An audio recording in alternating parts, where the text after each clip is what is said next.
Well, I'm not sure how to say your name. Billa Hill? I'm gonna call you Bill.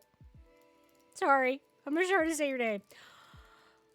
Roe versus Wade. So, Roe versus Wade being overturned is an atrocity. Whether or not you are pro or con on abortion is actually a total side point. What people do not understand is that what Roe versus Wade really upholds that's actually more fundamentally important is the ethical value of body autonomy. So, Roe versus Wade is the law that put into place that body autonomy was legally protected. And body autonomy is your legal right to choose what is done or not done to your body. This is really fucking important. This means that you are legally allowed to tell a doctor that no, you do or do not want to have a surgery. This means that you can say, no, I do not want to give one of my kidneys to another person. This means that you can say, no, I don't want to donate my blood. This means that you can say, no, I don't want to take a medication. Body autonomy means that you have the right to decide what happens to your physical person. And Roe versus Wade decided that body autonomy was a legally protected thing and that abortion fell underneath the legally protected right of body autonomy. So whether or not you are pro or con for abortion is completely irrelevant in how important Roe versus Wade was to be upheld.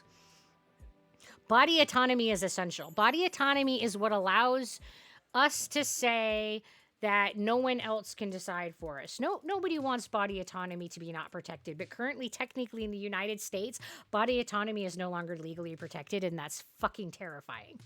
Like, when Roe versus Wade was overturned, body autonomy was no longer legally protected. And what that means is that it is now possible for laws to be put into place that can allow people to force you to accept medical care. So that means that the government can now legally say that you have to donate if you're a bone marrow match because you're required to save someone else's life. That could now be legal. That's terrifying to me. It could be legal for them to say if you're neurodivergent, you can be sterilized. And you know, this shit was happening up until the 70s when body autonomy was fucking protected. They were sterilizing people against their will up into the 70s because they didn't like that particular type of person and didn't want them to have babies. So they were just sterilizing them. Like, do we want to go back to where the government can just decide who can and cannot have children? But we've opened that door. We've opened that fucking Pandora's box by allowing Roe versus Wade to be overturned. We have discarded our legal protection of medical autonomy. And I find that to be the most fucking terrifying thing that I have ever seen legally happen in this country.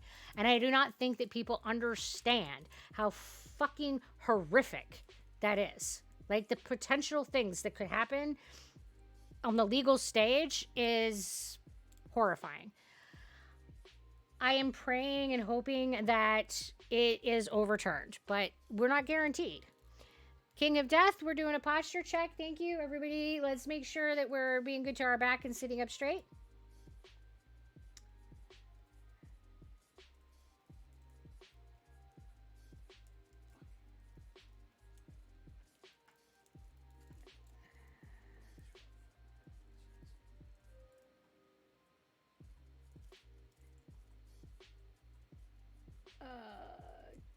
Would I ever do a meet and greet for my fans? Maybe. I would do a meet and greet if we ever got to a position where I felt like the pandemic was simmered down enough. And Hope Fire, I'm not sure what you're saying. You're saying that's not what it means. It's not what means. And well, Shark, right now, legally that body autonomy is no longer protected. It's terrifying. It should be your body, your choice. I absolutely ethically believe that that's how that should work. But by law, with the overturning of Roe versus Wade, that's no longer protected. You are French. You put it, and they put it in the Constitution. Good.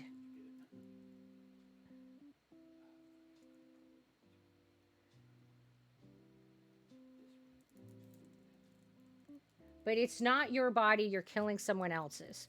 All right, so let's get into that. Let's dissect that a little bit. So, at what point am I obligated ethically to save someone else's life at the expense of my own body? Where's that line? Should I be required to run into a burning building in order to save a child who might burn? Should I be required to risk my physical self for someone who's in? Well, let's not debate whether or not a fetus is a person. Let's look about whether or not, where's that line? Where do you draw that line? If you say that I'm obligated to save everyone, right? Like I'm obligated to risk my physical self, Hope Fire. So should we be legally required to go into a burning building to save someone who might be on fire? Because all lives matter. So that person who's going to burn in that fire, you should be required to risk your physical self to help them. So everyone should be required to put time as a fire department. Everyone should be putting time as a fireman. Because your physical self is not as important as those physical selves who might be on fire and die of smoke inhalation. Where do we draw that line? Where do we draw the line when we say that we should put our physical selves at risk? So does that mean that I should be giving blood every month? Even if giving blood would put me at risk where I have POTS? Where do we draw that line? Should everybody be required to have bone marrow biopsies to be matched against the bone marrow donor bank so that the children who are dying of leukemia?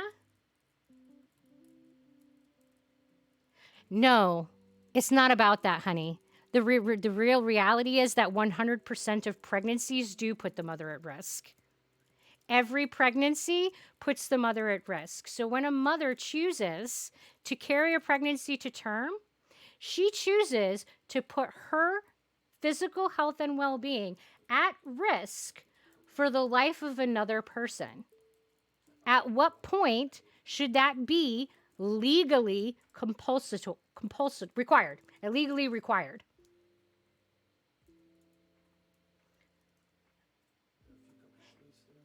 It doesn't matter why they choose it. You're saying that women or females, people who bear uteruses, should be required to choose to put themselves. No, it doesn't matter why they choose it. You're saying that women or people with uteruses should be required to choose the life and health and well-being of another human over themselves. Does that mean, Hope Fire, that you should be forced to give someone else your kidney? You can live without one of them. She should thought of those consequences when she was raped? Because 1 in 3 women are raped in their lifetime. She should thought of those consequences when?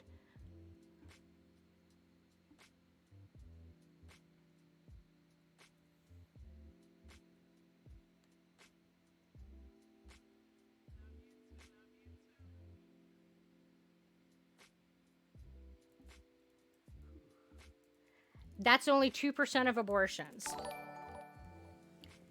Well, I would like to know where you're getting that statistic.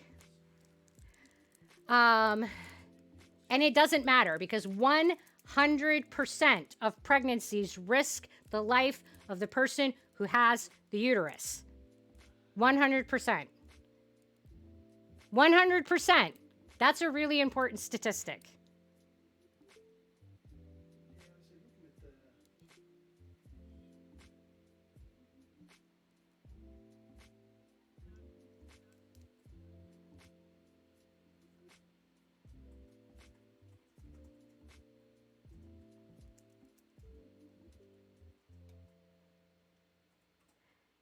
So my point here is with body autonomy, there's a slippery slope. When you choose one procedure that you feel somebody should be legally required to do, and you say that one procedure should be legally required, once you open that door, the question then becomes, what's next?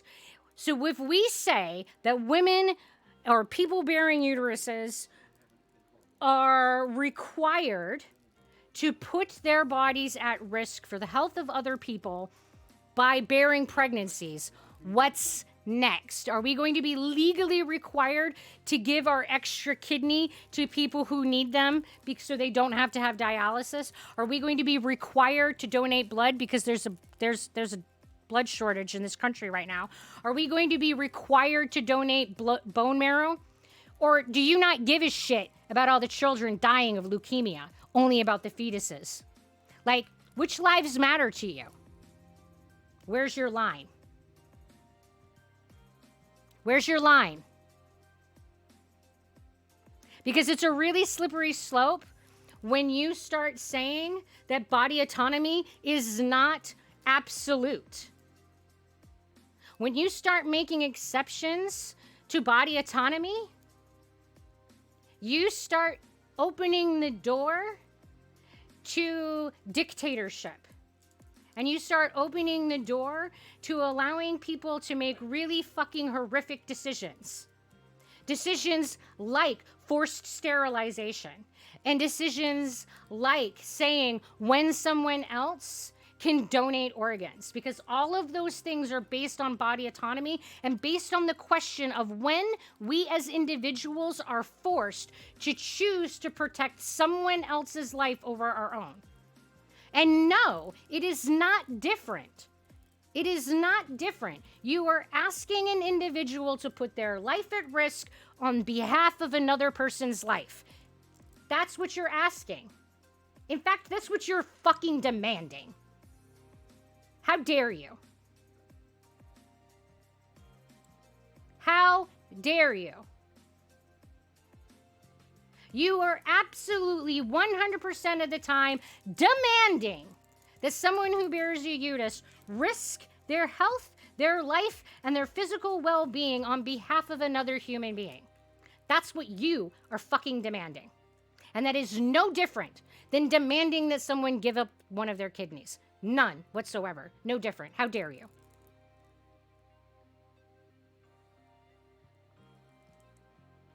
What's the difference?